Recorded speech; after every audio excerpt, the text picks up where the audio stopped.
The Prophet ﷺ said to visit the sick, inquiring about his health. So the first thing that the Messenger ﷺ said was عيادة المريض, to visit the sick person. SubhanAllah, we're talking about being disconnected from our neighbors. How often do we visit the sick? You hear that someone is ill and you go to check up on them and you go to visit them. I'm not talking about in the time of a pandemic and some of the the things that we need to be careful about in this regard, but generally speaking, but they're even checking up on the sick, right?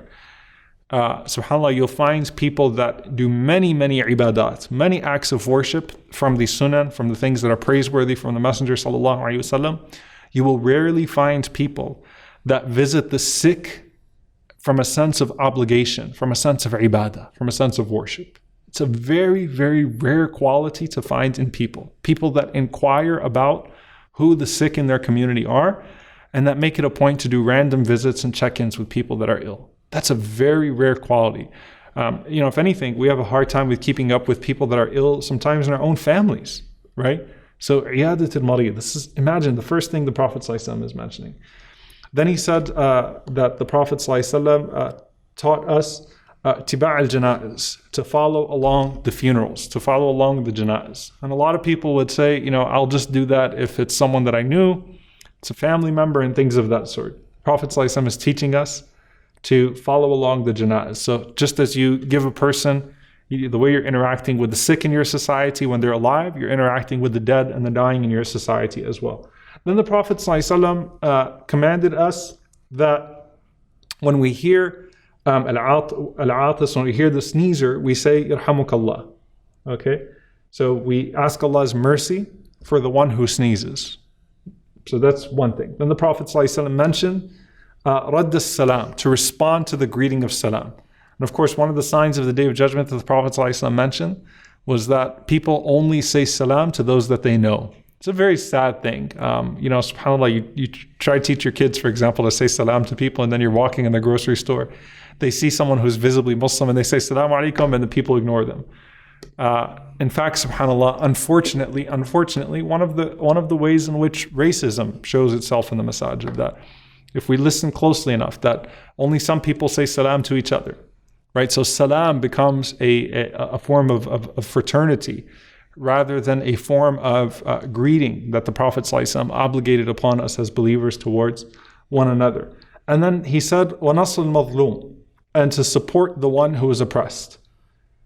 So supporting the one who's oppressed requires a sense of awareness and a sense of purpose in finding out who is oppressed and who is wrong, that I may help. Then, وَإِجَابَةَ الدَّاعِي. May Allah help us. I feel like a hypocrite saying this, so I'm just going to say that this is one that I personally am very bad at. May Allah make it easy for us and protect us. Ijabat al-da'i is to respond to the invitation. If someone invites you to something, to accept invitations. Obviously, this becomes overwhelming, but that's a way of ascertaining someone else's value in society, right? As well, that why do you accept certain invitations? There's so many warnings about only going to certain invitations or only extending certain invitations. And just the spirit of making invitations a part of our community, at'imut ta'am, right? To go out and to feed people and to be fed, to come together, to accept invitations from people just as a form of right. And that's something that you find from the Sahaba. Imagine, may Allah subhanahu wa ta'ala allow us to eat and dine with our Prophet sallallahu alaihi wasallam in Jannah. Allahumma ameen. But imagine the excitement of a young companion who invited the Prophet ﷺ, a no name per se, right? All of the Sahaba are names that we look to in a certain way, obviously, but someone that in that time was relatively obscure and a young person doesn't have much, for example, and goes to the Prophet ﷺ, the central focus of an entire community, and says, Ya Rasulullah, can you come over for dinner? And the Prophet ﷺ obliges. That's so beautiful, right? Imagine the nervousness of preparation and then the pleasant surprise at seeing the simplicity of the Prophet ﷺ and just accepting the invitation, not staying long, not being a demanding guest, but just honoring that invitation. So that's honoring society as a whole.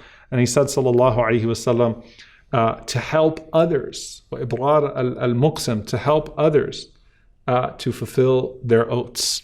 to help others to fulfill their oaths. Ta'awunu 'alal birri wat taqwa. When someone takes an oath, when someone wants to do something, to help things, to ease the way for them to do that. I just read that hadith and I think, that's one of the early things that the Prophet ﷺ mentioned to the Sahaba.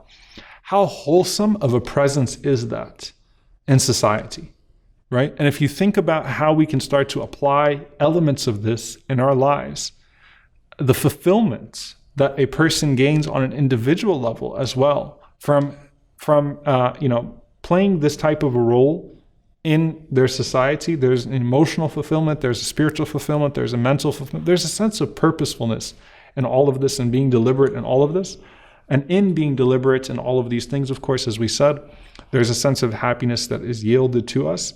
We ask Allah subhanahu wa ta'ala to make us amongst those who are fulfilled and happy in this life and the next. رَبَّنَا آتِنَا فِي الدُّنْيَا حَسَنَةً وَفِي الْآخِرَةِ حَسَنَةً وقنا عذاب النار. اللهم آمين. جزاكم الله خيرا والسلام عليكم ورحمة الله وبركاته.